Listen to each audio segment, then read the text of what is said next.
Commentaire de Charles Andrew Coates, sur le livre de l'Exode. Chapitres 7 à 10. Livre de l'Exode, chapitre 7. Et l'Éternel dit à Moïse, « Vois, je t'ai fait Dieu pour le Pharaon, et Aaron, ton frère, sera ton prophète. Toi, tu diras tout ce que je te commanderai, et Aaron, ton frère, parlera au Pharaon pour qu'il laisse aller les fils d'Israël hors de son pays. Et moi, j'endurcirai le cœur du Pharaon, et je multiplierai mes signes et mes miracles dans le pays d'Égypte. Et le Pharaon ne vous écoutera pas. Et je mettrai ma main sur l'Égypte, et je ferai sortir mes armées, mon peuple, les fils d'Israël, hors du pays d'Égypte, par de grands jugements. Et les Égyptiens sauront que je suis l'Éternel, lorsque j'aurai étendu ma main sur l'Égypte, et que j'aurai fait sortir les fils d'Israël du milieu d'eux. Et Moïse et Aaron firent comme l'Éternel leur avait commandé, ils firent ainsi. Et Moïse était âgé de 80 ans, et Aaron âgé de 83 ans, quand ils parlèrent au Pharaon. L'Éternel dit au Pharaon, en Exode chapitre 9, verset 14, « Cette fois, j'envoie toutes mes plaies dans ton cœur, et sur tes serviteurs et sur ton peuple, afin que tu saches que nul n'est comme moi, sur toute la terre. » Mais à Moïse, il dit, « Je multiplierai mes signes et mes miracles, dans le pays d'Égypte. » Exode chapitre 7, verset 3. Pour l'Égypte, les actes de Dieu étaient des plaies. Mais pour son peuple, c'étaient des signes. Nous pouvons donc bien les considérer comme ayant une signification morale. C'est par ces grands jugements que Dieu ferait sortir son peuple d'Égypte. Cela suggère une certaine instruction morale, dont le but est de délivrer le peuple de Dieu du monde. Il me semble que tout en étant des jugements divins, les plaies étaient envoyées comme signe de solennel avertissement. Et le peuple de Dieu doit en apprendre la signification. L'instruction que comportent ces signes est plus particulièrement pour nous, afin de nous donner un jugement moral de ce qui est dans le monde. De sorte qu'en discernant son vrai caractère devant Dieu, nous en soyons retirés. Le croyant doit tenir compte de tout cela, dans le jugement de lui-même, parce que selon la nature, et en tant que dans la chair, il trouve dans son propre cœur, tous les éléments du monde. Et l'Éternel parla à Moïse et à Aaron, disant, « Quand le Pharaon vous parlera en disant, « Montrez pour vous un miracle », tu diras à Aaron, « Prends ta verge, et jette-la devant le Pharaon. Elle deviendra un serpent. » Et Moïse et Aaron vinrent vers le Pharaon, et firent ainsi, selon que l'Éternel avait commandé. Et Aaron jeta sa verge devant le Pharaon et devant ses serviteurs, et elle devint un serpent. Et le Pharaon appela aussi les sages et les magiciens, et eux aussi, les devins d'Égypte, firent ainsi par leurs enchantements. Ils jetèrent chacun sa verge, et elles devinrent des serpents. Mais la verge d'Aaron engloutit leur verge. Et le cœur du Pharaon s'endurcit, et il ne les écouta point, comme avait dit l'Éternel. Les plaies furent précédées d'un miracle, qui témoignait de la présence et de l'activité de la puissance divine. La verge d'Aaron devint un serpent. L'introduction du serpent fait penser à l'opération de la puissance divine, sous une forme relative au mal. La pensée du serpent d'airain, comme type de Christ, venant dans son sacrifice se placer sous le péché, nous est familière. La verge d'Aaron, devenant un serpent, semble parler de puissance divine, se manifestant face à la puissance du mal, d'une manière qui témoigne devant le monde, de la puissance de Dieu dans sa grâce. Nous avons en 2 Timothée chapitre 3, versets 8 et 9, une référence distincte à cette écriture. De la même manière dont Janès et Jambres résistèrent à Moïse, ainsi aussi ceux-ci résistent à la vérité, hommes corrompus dans leur entendement, réprouvés quant à la foi. Mais ils n'iront pas plus avant, car leur folie sera manifeste pour tous, comme a été celle de ceux-là aussi. Dieu a fait qu'un témoignage soit rendu à lui-même, et à sa propre puissance, en grâce libératrice. La présence des saints sur la terre est un miracle constant, et un témoignage continuel au fait que Dieu est intervenu en grâce, pour délivrer les hommes ici-bas de toute la puissance du mal. En effet, dans cette seconde épître de Paul à Timothée, les saints sont caractérisés par la vie qui est dans le Christ Jésus, la foi et l'amour qui est dans le Christ Jésus, la grâce qui est dans le Christ Jésus, le salut qui est dans le Christ Jésus, et ils vivent pieusement dans le Christ Jésus. Lorsque les saints marchent, dans la puissance et la vitalité de ce qui est en Christ Jésus, il existe une preuve indiscutable, que Dieu a œuvré pour leur délivrance, de tout ce qui est du mal ici-bas. Il y a aujourd'hui sur la terre, ceux qui se sont placés sous la seigneurie de Christ, qui sont dans le Christ Jésus. Et Dieu rend témoignage devant le monde, par la manière de vivre de ses saints. Contrairement aux simples imitateurs, Paul pouvait dire à Timothée, « Mais toi, tu as pleinement compris ma doctrine, ma conduite, mon but constant, ma foi, mon support, mon amour, ma patience, mes persécutions, mes souffrances. » 2 Timothée chapitre 3, versets 10 et 11. La vie des saints devient un témoignage à la grâce, dans laquelle Dieu travaille pour la complète délivrance des hommes. Soyons sûrs que si un tel témoignage intervient, il en résultera deux choses, la persécution et l'imitation. Et tous ceux aussi qui veulent vivre pieusement dans le Christ Jésus, seront persécutés, mais les hommes méchants et les imposteurs, iront de mal en pis, séduisant, et étant séduits. 2 Timothée chapitre 3, versets 12 et 13. Mais ce qui est de Dieu dans le Christ Jésus, sera soutenu en présence des persécutions et des souffrances, et prouvera aussi sa supériorité, à toutes les imitations. Car la verge d'Aaron engloutit toutes les autres. Le monde se moque, de ceux dont il parle par dérision, des saints. Mais le fait même, qu'il y a ici-bas de telles personnes, est un témoignage divin. On peut bien dire, que si tous les saints vivaient pieusement dans le Christ Jésus, dans la foi et l'amour, se fortifiant dans la grâce qui est dans le Christ Jésus, le témoignage de la puissance libératrice de Dieu en grâce, serait si irréfutable, que nul ne pourrait le contester. Et sa supériorité à toute espèce d'imitation religieuse, serait évidente. On peut prétendre vaincre le mal, imiter Dieu, et tromper les âmes par cette imitation. Mais il n'y a pas pour l'homme, de réelle puissance de délivrance, en dehors de celle qui est dans le Christ Jésus. La folie de toutes les sortes d'imitations, sera pleinement mise à découvert, comme le fut celle des sages et des magiciens du Pharaon, lorsque la verge d'Aaron engloutit la leur. L'apôtre Paul était exercé et travaillait, afin que les saints obtiennent le salut qui est dans le Christ Jésus, et qu'ils puissent avec une supériorité morale, faire face ici-bas, au mal dans toutes ses formes. Il serait alors, un vrai témoignage à la puissance de délivrance de Dieu en grâce. La gloire éternelle, va de pair avec ce salut. Mais le salut, est en rapport avec la scène, où se trouve tout le mal, il garde les saints de tout le mal ici-bas.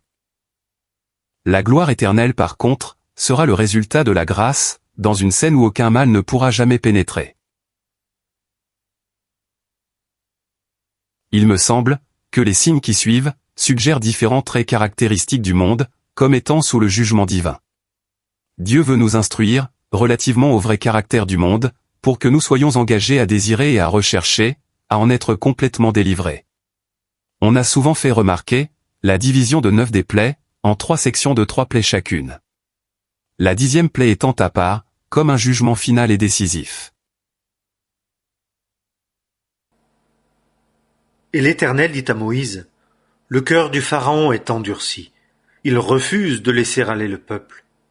Va le matin vers le Pharaon. Voici, il sortira vers l'eau. Et tu te présenteras à sa rencontre, sur le bord du fleuve, et tu prendras dans ta main la verge qui a été changée en serpent, et tu lui diras, « L'Éternel, le Dieu des Hébreux, m'a envoyé vers toi, disant, « Laisse aller mon peuple, pour qu'il me serve dans le désert. » Et voici, tu n'as point écouté jusqu'ici. Ainsi dit l'Éternel, à ceci tu connaîtras que je suis l'Éternel. Voici, je frappe de la verge qui est dans ma main les eaux qui sont dans le fleuve, et elles seront changées en sang. Et le poisson qui est dans le fleuve mourra, et le fleuve deviendra puant, et les Égyptiens seront dégoûtés de boire des eaux du fleuve.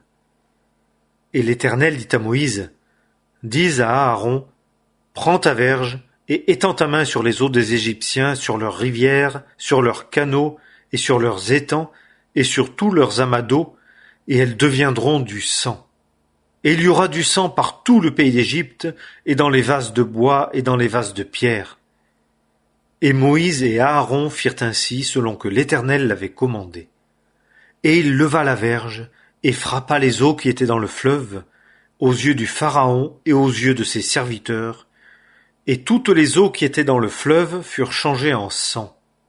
Et le poisson qui était dans le fleuve mourut, et le fleuve devint puant, et les Égyptiens ne pouvaient boire de l'eau du fleuve, et il y avait du sang dans tout le pays d'Égypte.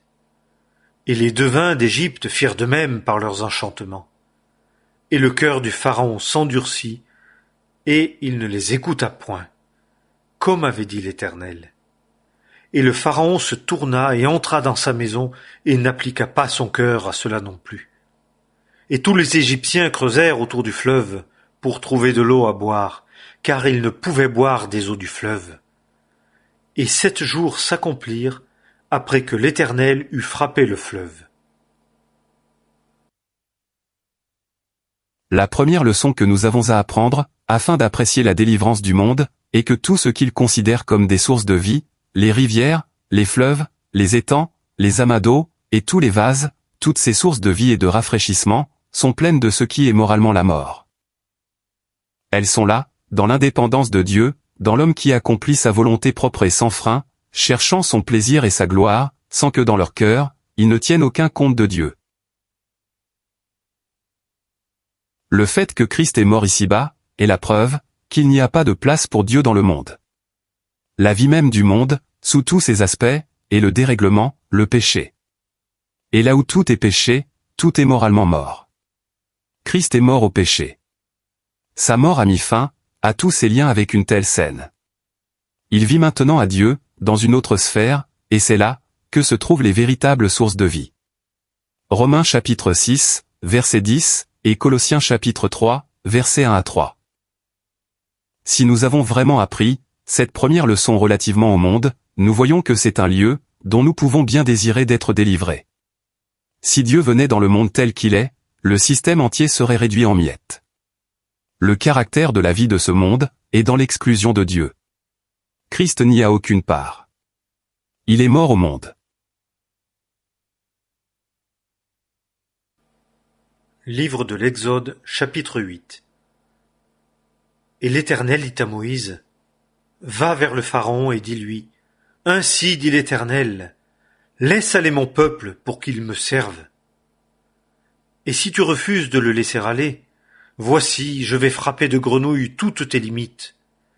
Et le fleuve fourmillera de grenouilles, et elles monteront et entreront dans ta maison, et dans la chambre où tu couches, et sur ton lit, et dans la maison de tes serviteurs, et parmi ton peuple, et dans tes fours et dans tes huches. Et les grenouilles monteront sur toi et sur ton peuple et sur tous tes serviteurs. Et l'Éternel dit à Moïse, dis à Aaron, étends ta main avec ta verge sur les rivières et sur les canaux et sur les étangs, et fais monter les grenouilles sur le pays d'Égypte. Et Aaron étendit sa main sur les eaux de l'Égypte, et les grenouilles montèrent et couvrirent le pays d'Égypte.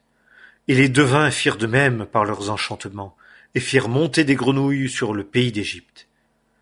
Et le Pharaon appela Moïse et Aaron et dit, suppliez l'Éternel, afin qu'il retire les grenouilles de moi et de mon peuple, et je laisserai aller le peuple, et ils sacrifieront à l'Éternel.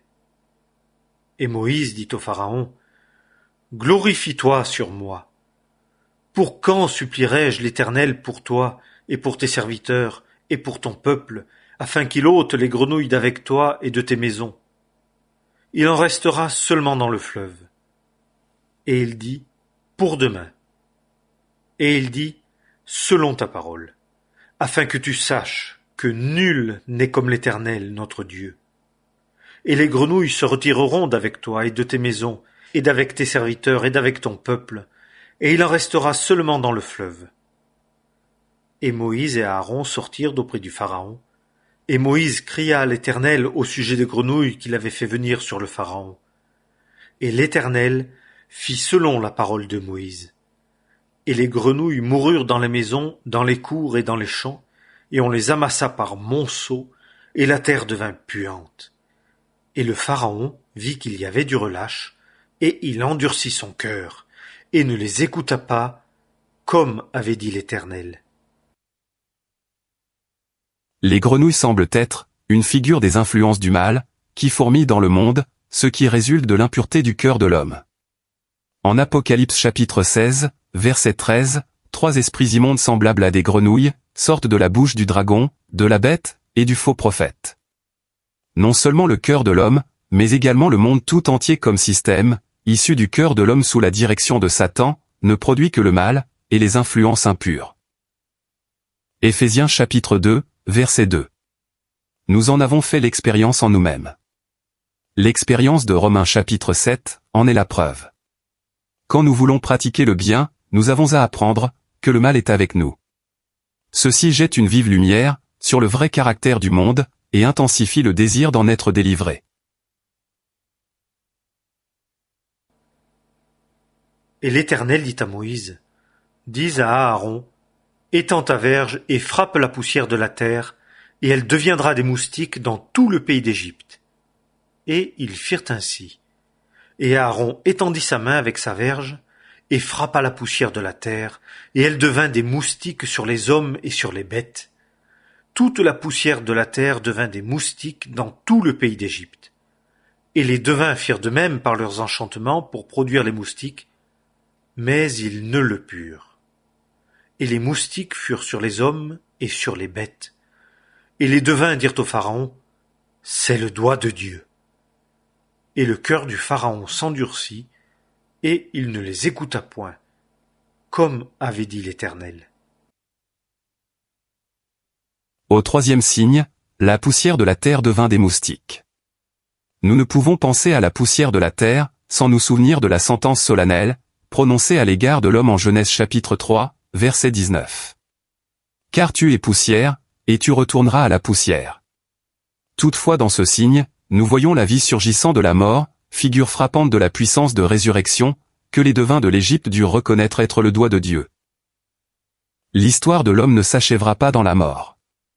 Un mourant, que ses amis exhortaient à n'être pas effrayés, répondit, « Ce n'est pas de la mort que j'ai peur, c'est de la résurrection. » L'heure vient, où tous ceux qui sont dans la tombe entendront la voix du Fils de Dieu, et sortiront en résurrection. Pensée solennelle, pour ceux qui sont dans le monde, et qui sont du monde. Toutefois, il en est un, qui par la grâce de Dieu, a été mis dans la poussière de la mort. Psaume 22, verset 15. Dans la résurrection de Christ, nous voyons la puissance de résurrection, agissant pour la bénédiction de l'homme. La résurrection de Christ est l'acte suprême de la puissance de Dieu, en faveur de l'homme. Premier chapitre de l'Épître aux Éphésiens, versets 19 et 20.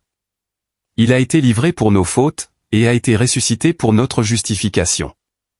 Romains chapitre 4, verset 25. Ceci est le côté de la bénédiction, connu et apprécié par la foi, comme le terrain de la paix avec Dieu. Mais pour le monde, c'est une chose bien solennelle, que l'évidence du doigt de Dieu dans la résurrection de Christ. Celle-ci est en effet la preuve, que la question de la crucifixion de Christ par le monde, n'est pas encore réglée avec Dieu. Le monde a mis Christ à mort, mais Dieu l'a ressuscité. Dans cette puissance de résurrection, le doigt de Dieu met solennellement en évidence l'état du monde et son jugement certain. En ressuscitant Christ d'entre les morts, Dieu a donné à tous la preuve qu'il a établi un jour, auquel il doit juger en justice la terre habitée, par l'homme qu'il a destiné à cela. Actes chapitre 17, verset 31. Pour le croyant, le doigt de Dieu agissant en puissance de résurrection, est l'assurance de la justification par la foi, de la paix avec Dieu, et la garantie en sa faveur, de la justice en un Christ ressuscité, de sorte qu'il peut recevoir l'Esprit, comme puissance de la délivrance divine. Il est à remarquer, qu'en Matthieu chapitre 12, verset 28, le Seigneur dit, « Mais si moi je chasse les démons par l'Esprit de Dieu, alors le royaume de Dieu est parvenu jusqu'à vous. » Mais dans le passage correspondant de Luc chapitre 11, verset 20, il dit, « Mais si je chasse les démons par le doigt de Dieu. » Les Écritures nous autorisent donc à identifier l'Esprit de Dieu avec le doigt de Dieu. C'est par l'Esprit que la vie intervient moralement, là où il n'y avait que mort. La loi de l'esprit de vie dans le Christ Jésus m'a affranchi de la loi du péché et de la mort. Romains chapitre 8, verset 2. Ainsi, si dans les deux premiers signes, l'état moral du monde est exposé, en même temps que l'impureté de l'homme comme une source du mal, il nous est donné dans le troisième, l'idée de l'introduction de la vie morale, par l'Esprit de Dieu. De sorte que son peuple soit ici-bas, séparé du monde, et libéré de la puissance du péché et de la mort, pour se trouver pratiquement, du côté de la justice et de l'amour. Ceci étant, le peuple est envisagé, comme occupant une position bien distincte.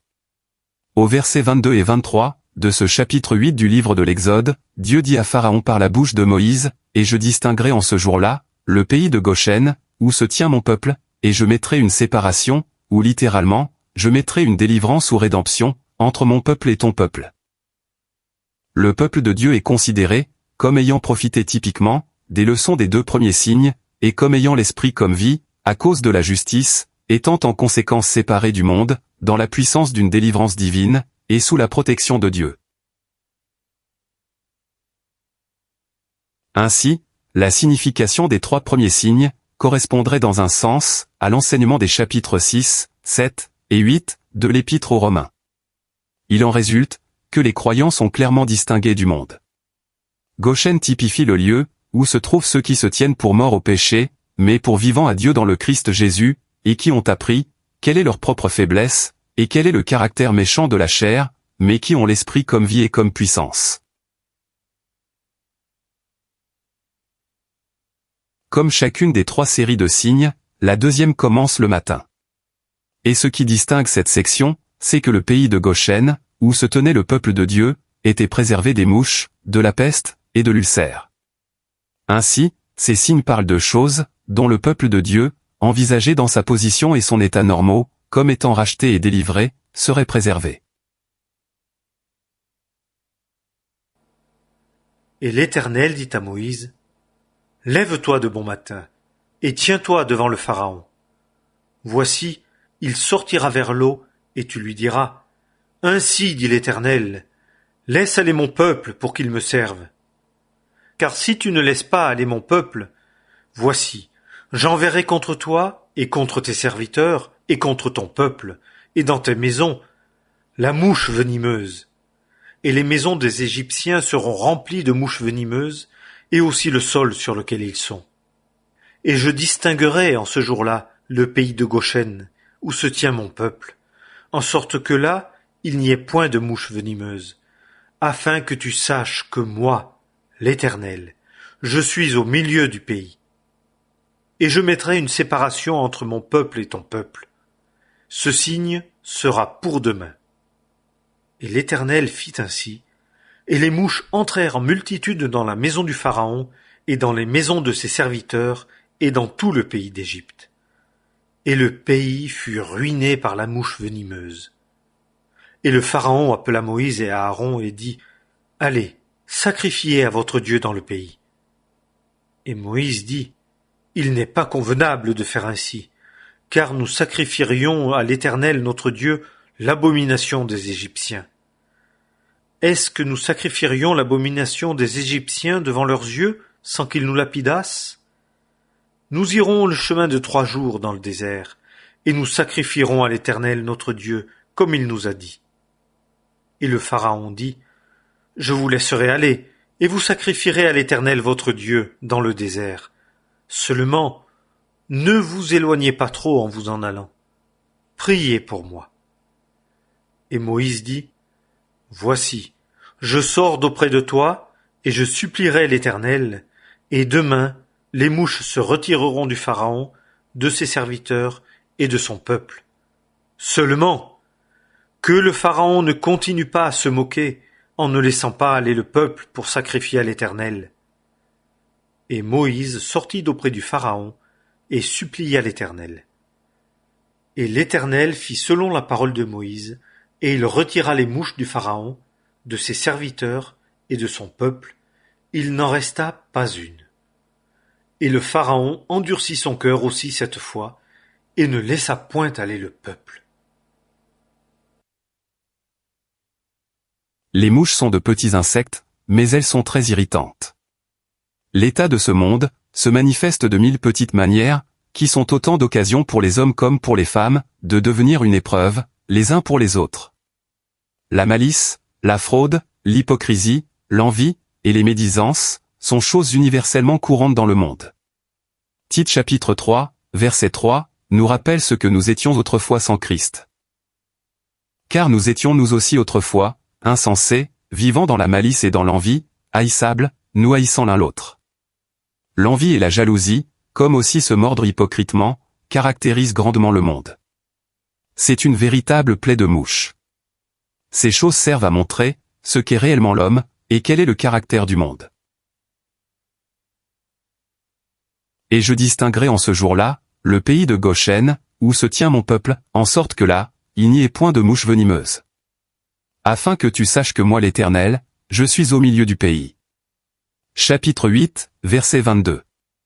Quelle évidence bénie, de la présence et de la puissance de Dieu, au milieu de son peuple, alors que toutes ces causes d'irritation n'ont plus leur place.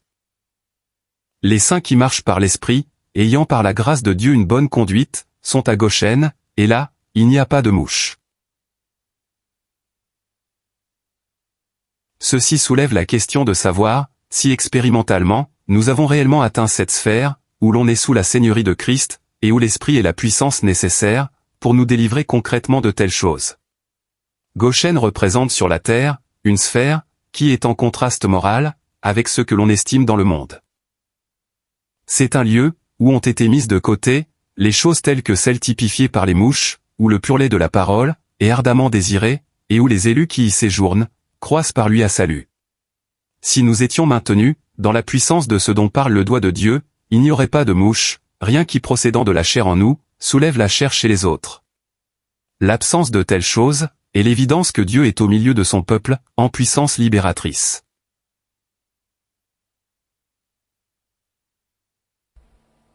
Livre de l'Exode, chapitre 9. Et l'Éternel dit à Moïse, va vers le Pharaon et dis-lui, ainsi dit l'Éternel, le Dieu des Hébreux, laisse aller mon peuple pour qu'il me serve. Car si tu refuses de les laisser aller, et que tu les retiennes encore, voici, la main de l'Éternel sera sur tes troupeaux qui sont aux champs, sur les chevaux, sur les ânes, sur les chameaux, sur le gros bétail et sur le menu bétail. Il y aura une peste très grande, et l'Éternel distinguera entre les troupeaux des Israélites et les troupeaux des Égyptiens, et rien ne mourra de tout ce qui est aux fils d'Israël. Et l'Éternel assigna un temps, disant, demain, l'Éternel fera cela dans le pays. Et l'Éternel fit cela le lendemain, et tous les troupeaux des Égyptiens moururent. Mais des troupeaux des fils d'Israël, il n'en mourut pas une bête. Et le Pharaon envoya, et voici il n'y avait pas même une seule bête morte des troupeaux des Israélites. Et le cœur du Pharaon s'endurcit, et il ne laissa point aller le peuple. La plaie sur le bétail peut servir à attirer l'attention sur le fait que l'homme utilise tous ses biens pour lui-même, et non pour Dieu. Peut-être sommes-nous si habitués à voir cela, que nous n'en sommes pas frappés, comme de quelque chose qui soit particulièrement mauvais. Mais ce n'en est pas moins un triste trait du monde, qui amènera celui-ci en jugement. Il est intéressant de voir que les enfants d'Israël tenaient tout le bétail à la disposition de Dieu.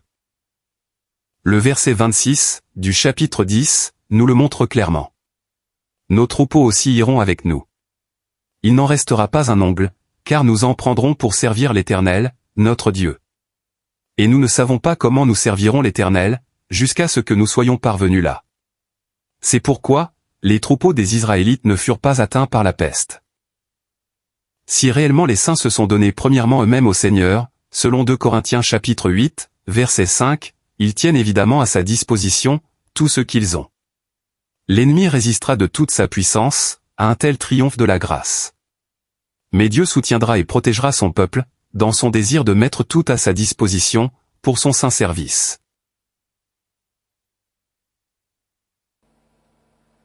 Et l'Éternel dit à Moïse et à Aaron, prenez plein vos mains de cendre de fournaise, et que Moïse la répande vers les cieux, devant les yeux du Pharaon. et elle deviendra une fine poussière sur tout le pays d'Égypte, et elle deviendra, sur les hommes et sur les bêtes, un ulcère faisant éruption en pustules dans tout le pays d'Égypte. Et ils prirent de la cendre de fournaise et se tinrent devant le Pharaon. Et Moïse la répandit vers les cieux, et elle devint un ulcère faisant éruption en pustules sur les hommes et sur les bêtes. Et les devins ne purent se tenir devant Moïse à cause de l'ulcère, car l'ulcère était sur les devins et sur tous les Égyptiens. Et l'Éternel endurcit le cœur du Pharaon, et il ne les écouta pas, comme l'Éternel avait dit à Moïse. L'ulcère, qui est le dernier signe, dans cette deuxième série de plaies, semblerait indiquer la manifestation ouverte de la corruption, qui se trouve dans le cœur de l'homme. Dieu a tout soumis à son jugement sur la croix. On peut en avoir une allusion, dans les cendres de la fournaise. Mais ce que Dieu visitait à la croix, par le jugement sans merci, se trouve réellement dans le cœur de l'homme, et se manifeste ouvertement. La corruption est manifeste dans le monde, où les hommes s'étant détournés de Dieu, ont été judiciairement livrés à eux-mêmes, afin de mettre à nu la méchanceté et la corruption de leur nature. Premier chapitre de l'Épître aux Romains. Dieu permet dans ses voies judiciaires, que ce qui a été jugé à la croix, soit manifeste dans le monde, et reconnu comme étant la corruption. Les manifestations de corruption dans les hommes, justifient Dieu, dans la condamnation qu'il a prononcée contre la chair. Il est dit au psaume 51, verset 4, « Afin que tu sois justifié quand tu parles, trouvé pur quand tu juges. » Dieu permet que la corruption de la chair apparaisse, d'une manière évidente et palpable. Si les saints deviennent insouciants, ne se jugeant pas eux-mêmes dans leur marche, s'ils s'éloignent de Goshen, la corruption se manifestera peut-être en eux, de telle sorte qu'ils ne pourront même pas paraître devant leurs frères. À Goshen, on connaît la chair, et on la juge, non seulement dans le secret, mais également à la lumière dont Dieu l'a jugée à la croix. Ainsi, elle ne se manifeste pas dans la marche, et dans les voies des saints. Il n'y a pas l'adultère. Ce n'est pas que dans les saints, la chair soit meilleure que dans les autres. Mais elle est jugée en secret devant Dieu. Et sa grâce, ainsi que sa puissance libératrice, font qu'elle ne se manifeste pas ouvertement. Mais si nous nous écartons, nous ouvrirons peut-être la porte à l'envie, et aux médisances. C'est alors que nous emploierons pour nous-mêmes, et non pour Dieu, ce que nous possédons, et finalement, nous manifesterons peut-être publiquement, la corruption de la chair. Toutefois, il y a une sphère où ces choses ne sont pas en activité, et c'est le lieu de notre demeure normale, comme séparé du monde, par une délivrance divine. Dieu place ces choses devant nous, afin d'augmenter en nous, le désir de jouir d'une délivrance complète. Elles nous sont données comme type, de ce qui caractérise l'Égypte, afin que nous apprécions la grâce et la puissance qui sont en activité, pour nous en délivrer complètement. Puis, un autre matin introduit une dernière série de 3 signes. Et l'Éternel dit à Moïse, « Lève-toi de bon matin, et tiens-toi devant le Pharaon, et dis-lui, « Ainsi dit l'Éternel, le Dieu des Hébreux, laisse aller mon peuple pour qu'il me serve. Car cette fois, j'envoie toutes mes plaies dans ton cœur, et sur tes serviteurs, et sur ton peuple, afin que tu saches que nul n'est comme moi sur toute la terre. Car maintenant, j'étendrai ma main, et je te frapperai de peste, toi et ton peuple, et tu seras exterminé de dessus la terre. Mais je t'ai fait subsister pour ceci, afin de te faire voir ma puissance, et pour que mon nom soit publié dans toute la terre. T'élèves-tu encore contre mon peuple, pour ne pas les laisser aller? Voici, je ferai pleuvoir demain à ces heures une grêle très grosse, telle qu'il n'y en a pas eu en Égypte, depuis le jour qu'elle a été fondée jusqu'à maintenant. Et maintenant, envoie, fais mettre en sûreté tes troupeaux, et tout ce que tu as dans les champs, car la grêle tombera sur tout homme et toute bête qui se trouveront dans les champs et qu'on n'aura pas recueillis dans les maisons, et ils mourront. Celui d'entre les serviteurs du Pharaon qui craignit la parole de l'Éternel fit se réfugier dans les maisons ses serviteurs et ses troupeaux, et celui qui n'appliqua pas son cœur à la parole de l'Éternel laissa ses serviteurs et ses troupeaux dans les champs. Et l'Éternel dit à Moïse, étends ta main vers les cieux, et il y aura de la grêle dans tout le pays d'Égypte, sur les hommes et sur les bêtes, et sur toute herbe des champs dans le pays d'Égypte. Et Moïse étendit sa verge vers les cieux, et l'Éternel envoya des tonnerres et de la grêle, et le feu se promenait sur la terre. Et l'Éternel fit pleuvoir de la grêle sur le pays d'Égypte. Et il y eut de la grêle et du feu entremêlés au milieu de la grêle, qui était très grosse, telle qu'il n'y en a pas eu dans tout le pays d'Égypte depuis qu'il est devenu une nation. Et la grêle frappa dans tout le pays d'Égypte tout ce qui était aux champs, depuis l'homme jusqu'aux bêtes. La grêle frappa aussi toute l'herbe des champs et brisa tous les arbres des champs. Seulement dans le pays de Goshen, où étaient les fils d'Israël, il n'y eut point de grêle. Et le Pharaon envoya et appela Moïse et Aaron et leur dit, « J'ai péché cette fois, l'Éternel est juste, et moi et mon peuple nous sommes méchants. Suppliez l'Éternel, et que ce soit assez des tonnerres de Dieu et de la grêle, et je vous laisserai aller, et vous ne resterez pas davantage. » Et Moïse lui dit, « Quand je sortirai de la ville, j'étendrai mes mains vers l'Éternel, les tonnerres cesseront, et il n'y aura plus de grêle, afin que tu saches que la terre est à l'Éternel. Mais, quant à toi et à tes serviteurs, je sais que vous ne craindrez pas encore l'Éternel Dieu. » Et le lin et l'orge avaient été frappés, car l'orge était en épi, et le lin nouait. Et le froment et l'épeautre n'avaient pas été frappés, parce qu'ils sont tardifs. Et Moïse sortit d'auprès du Pharaon, hors de la ville, et étendit ses mains vers l'Éternel, et les tonnerres et la grêle cessèrent, et la pluie ne se déversa plus sur la terre. Et le Pharaon vit que la pluie et la grêle et les tonnerres avaient cessé, et il continua de pécher, et il endurcit son cœur, lui et ses serviteurs.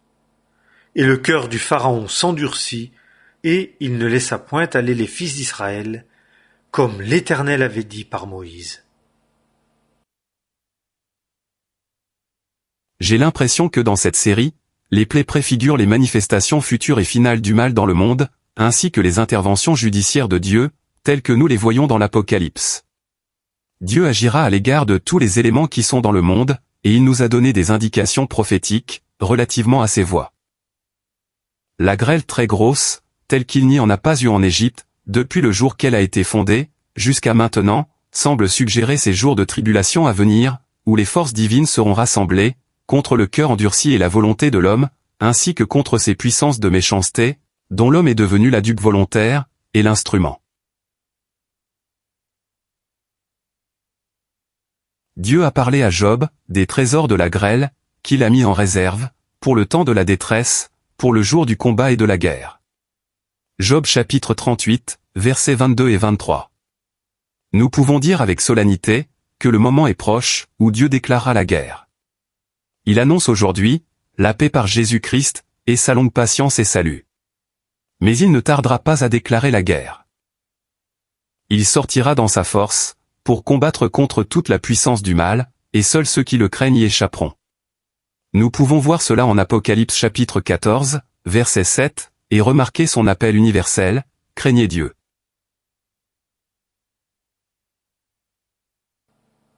Livre de l'Exode, chapitre 10.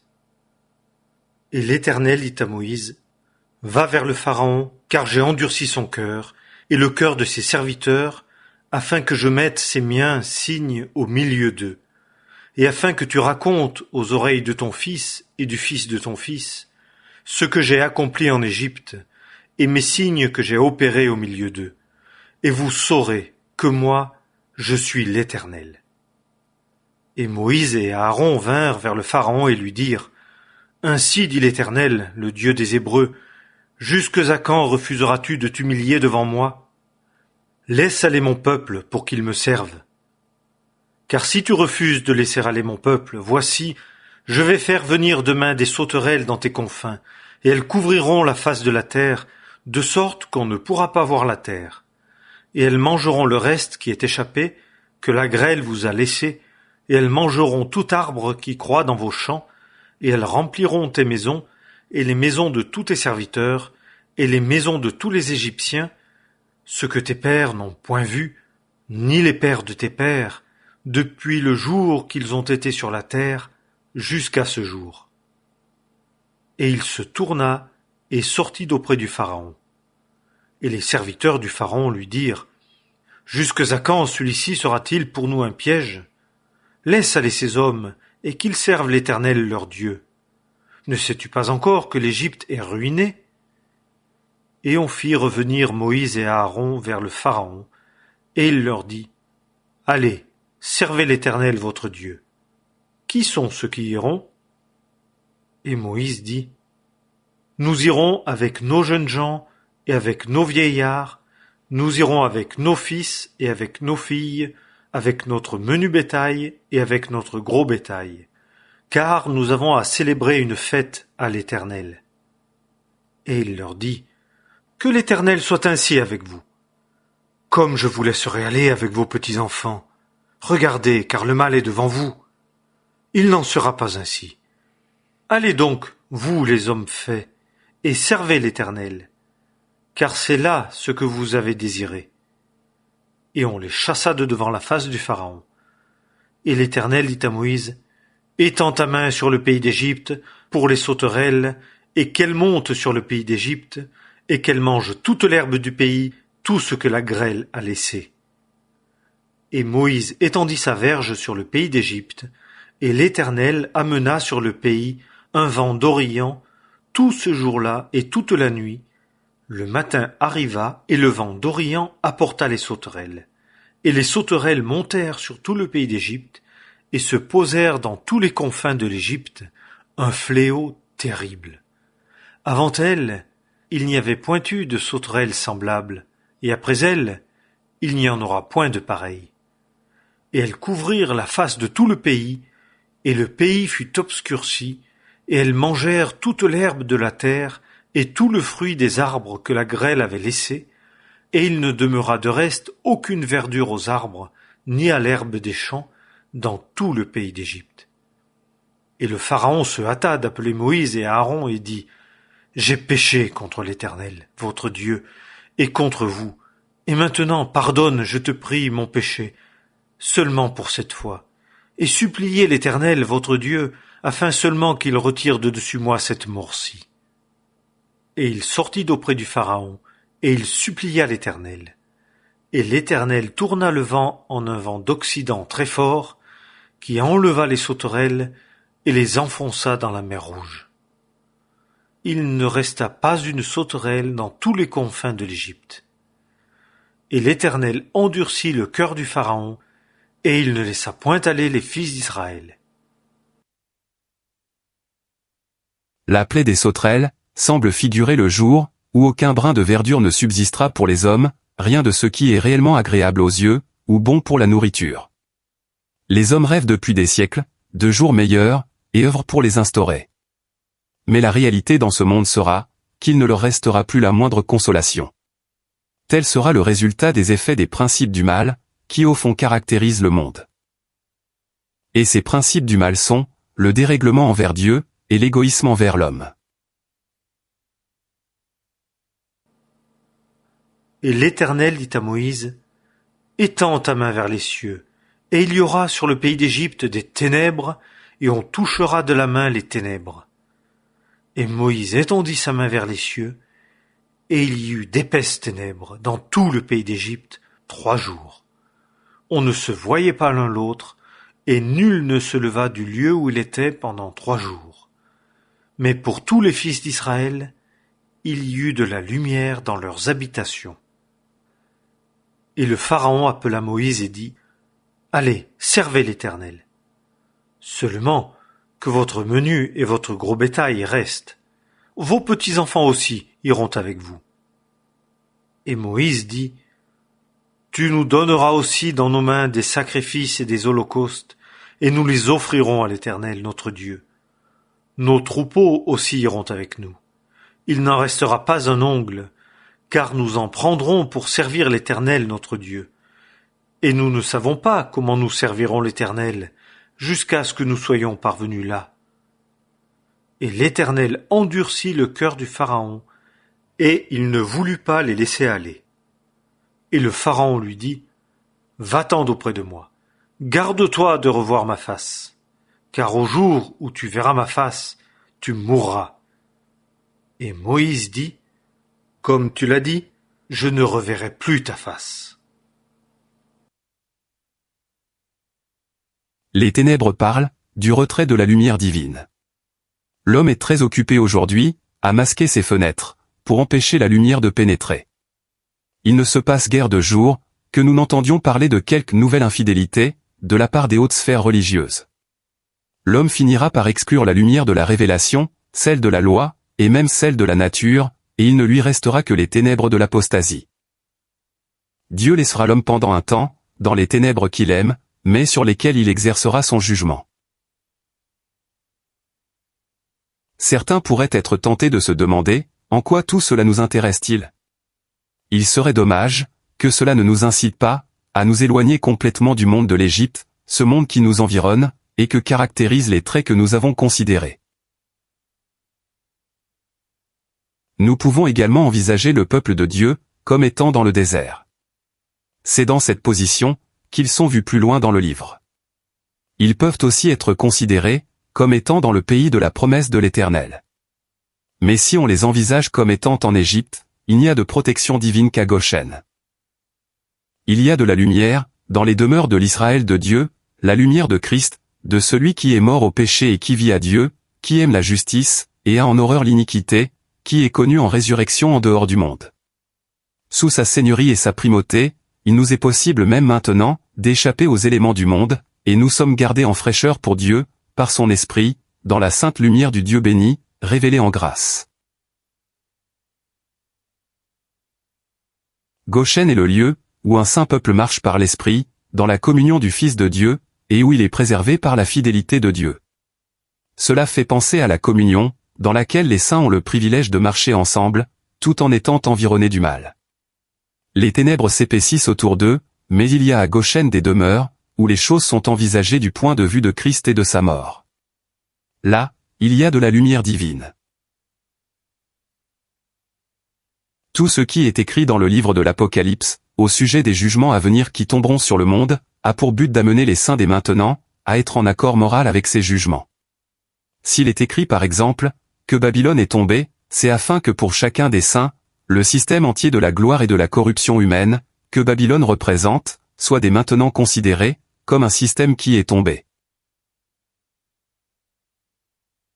Les plaies font penser à la manière, dont Dieu met à nu ce qui est dans le monde, et dont il agit à cet égard. Nous l'avons déjà dit, ce qui pour le monde est une plaie, et pour le peuple de Dieu, un signe plein d'instructions morales, en vue de nous faire réaliser, combien il est important de nous tenir complètement à l'écart d'un tel système. Dieu s'attache à en retirer son peuple, afin qu'il soit pour lui, pour son plaisir et son service.